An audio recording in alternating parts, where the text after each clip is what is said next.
Well, thank you very much, Matt. That's going to be a tough act to follow because we are, as he said, going a little bit back to basics with this presentation. It is always a genuine privilege to talk about something so important to the future of our state, which is our children. And it's been a little bit over a year ago that we culminated a research project in which we actually dove into our state education funding formula and broke it apart piece by piece, found out what was working and what was not, and then took a fresh look at how to rebuild it into something that would be efficient and sustainable and equitable into the future. And that's what I want to walk through with you today. So first I'm going to walk through why our system is failing so many children today, how a student-centered back-to-basics approach can really restore sustainability and equity. And we did test it out, so I'm going to show you some of the results of that. And then finally, what does it take to turn a plan into reality? So first of all, a fractured formula. We hear this so often, and that is because our state Supreme Court used it to describe our funding system, and they cited it as the cause of denying our students the constitutionally required opportunity to education. But what does our funding system look like? So this is that bubble chart that we have been talking about, and we set out to visually map out our education funding formula, and we found it was actually impossible. So this is a simplified version of our education funding formula. And you will notice, I don't know if there's a little, but there is a little, I don't know if there's a little pointer on this or not, but there is a little bubble that said Education Finance Act, and that's our original formula from back in 1977, and it's one of the little bubbles on there, and it is actually student-centered. That means that the funding is apportioned based on the number of students and their characteristics. However, over time, we've had piecemeal changes. We've had layer and layer of new revenue sources, layer and layer of multiple reimbursement tiers in a scheme of property tax reimbursement. We have had numerous programmatic constraints and requirements placed on top of it. And additionally, we have a very complex set of calculations that have to take place every single year to determine how and how much is to be funded in each of these little bubbles. And some of these bubbles, many of them actually contain numerous mini bubbles. So we started off with an Education Funding Act, which was student-centered. All of this stuff that has been layered on top of it, and it has completely obliterated the relationship between students and funding. And this point is very, very important. The EFA attributes less than a third of total funding today. All of these other layers have added on top to no longer provide any sort of relationship between students and the funding that they receive. So how does this look over time?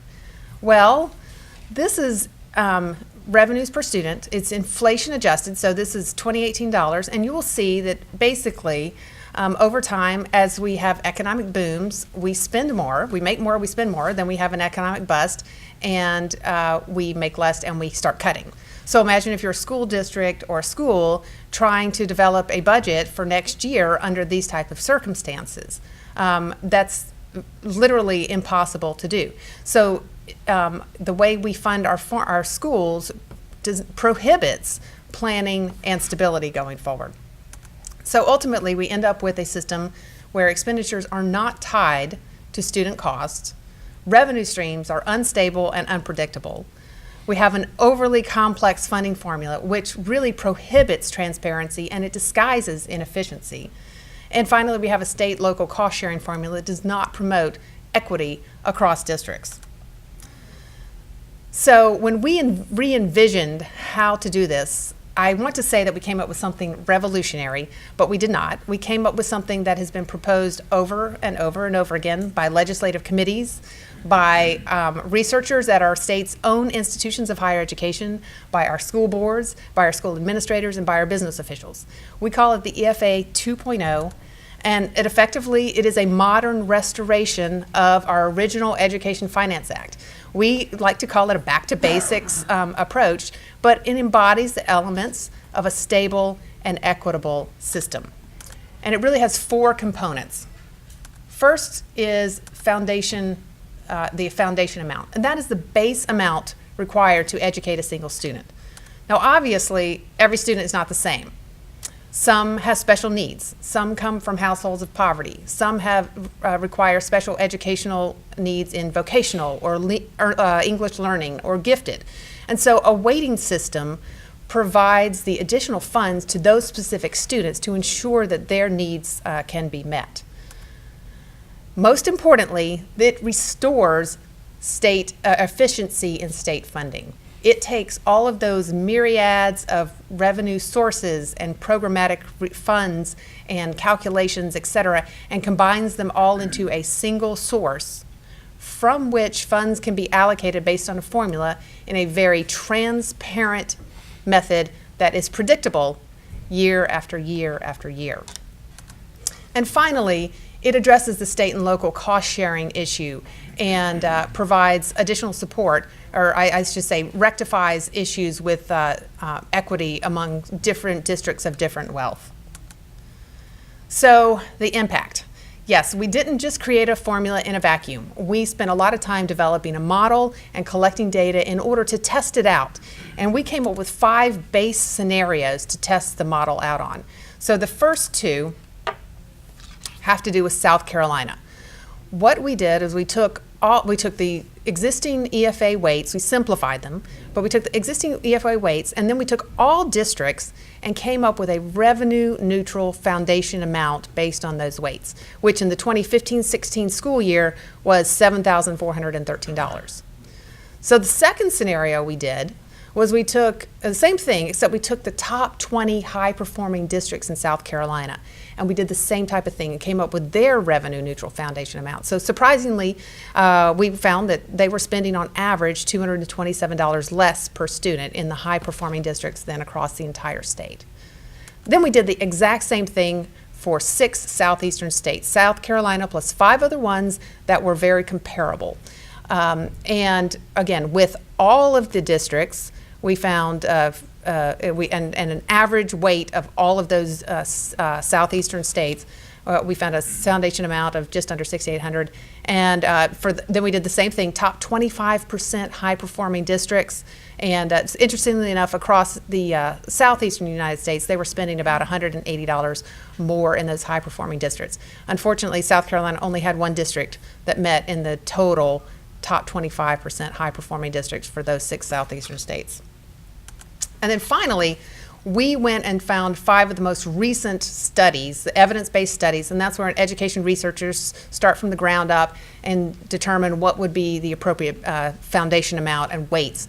And we took the average of those and had a foundation amount 7,800 and then some weights that accompanied that.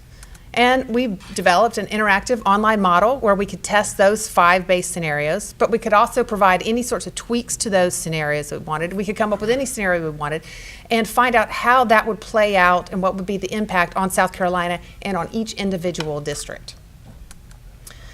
So it's one thing to have a great model and a great plan, but it's another thing to actually get it implemented. And just as important as to build that out and spend time in developing the plan, it's just as important to build out a very good implementation plan. And any implementation plan really requires a phase-in period. And it can be done in steps. It doesn't have to be done all at once. You can break it down into phases. For example, you could implement a formula and streamline all of the state funding in one phase, and in a later phase you can work out the tweaks of state and local cost sharing formula, or you could do any other combination of steps such as that.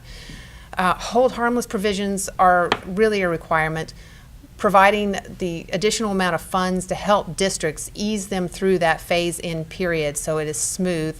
And then finally, this is near and dear to my own heart, is providing at the get-go, building in the requirements or the ability to analyze the system on a regular basis to ensure that funds are being spent properly, that the system remains optimized and efficient, and that it does not become obsolete as our system has today.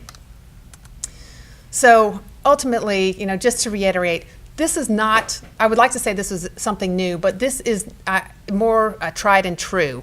It is the accumulation of all national best practices on education funding in order to provide, again, our back to basics approach to provide stability and equity to students going forward.